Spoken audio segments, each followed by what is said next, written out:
How can you lock the autofocus on the iPhone? And let me show you how it works. And if you're new here on this channel, consider subscribing for more tutorials and videos like this one.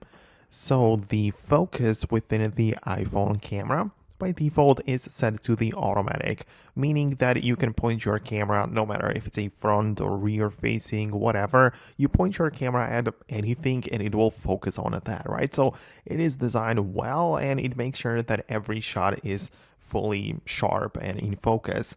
But if you want to lock the autofocus, then you can select a subject within the camera, like you can literally tap on it. A yellow circle, the square will appear, and you can also hold down on it for a while, for a few seconds, and you'll see the animation in place, meaning that the focus as well as exposure is locked on that particular subject.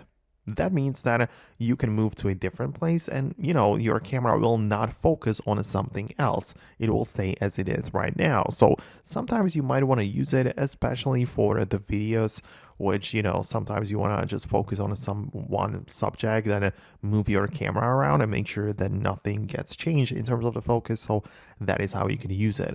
Right?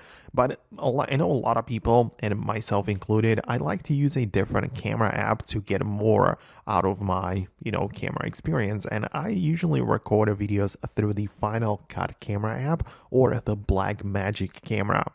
These are like third-party camera apps which you can get for free from the App Store, and those let you control things manually, right? For example, I can go to the Final Cut camera and go to the focus mode, and I decided that I don't want to focus on objects automatically, but I literally want to control it myself with this like slider at the bottom.